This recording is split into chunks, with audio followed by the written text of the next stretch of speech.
the first message that it's talking about is for you to take a breath, to really focus on, and I was sharing before, it's funny how all of this comes full circle. I was sharing before how it was actually hard for me to breathe.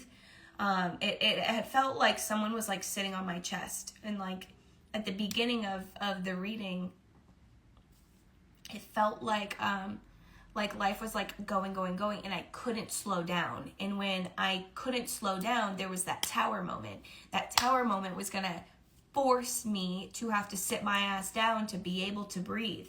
And so we never want to get to those points where we feel like, or not just feel, but like we create and manifest that. Because if we're not listening to ourselves and our needs and our desires every day, if we're not taking care of ourselves, then what happens is we manifest like a complete halt, where we're forced and demanded to sit our ass down and take a moment.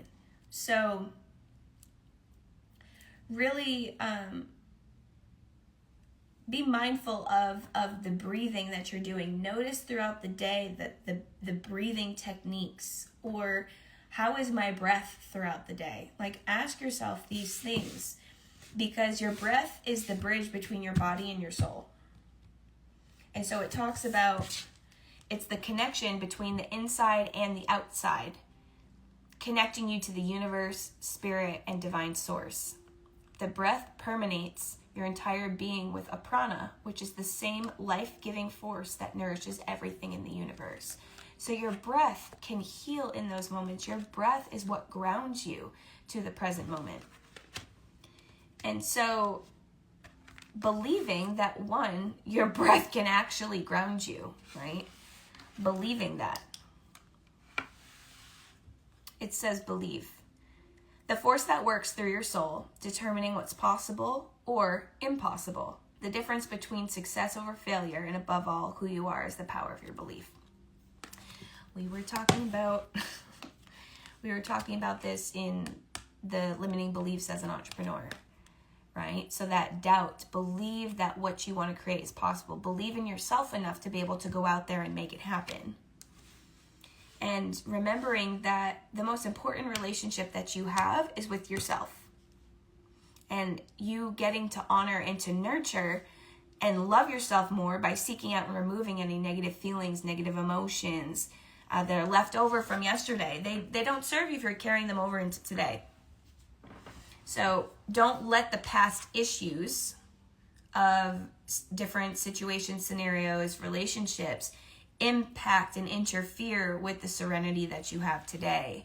And so being able to trust that the strength that you're seeking comes from many sources. It comes from, one, like our grit within ourselves. It comes from our spirit team, and also being able to ask for support when you need it.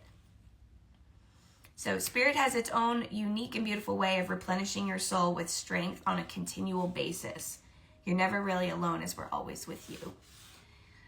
Transitioning into that, we have the last card, which is a father's love.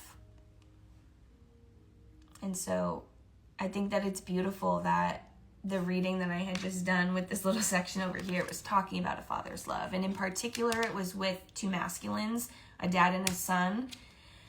But this can also be, this card can be with a daughter, right? So it said, a father's love for his son or daughter never dies. The strength gained from such love is often unquantifiable, in that it can be tapped into at any time for whatever reason, whether your father is still here or has passed. A father's love is one of the strongest bonds any of us will ever experience.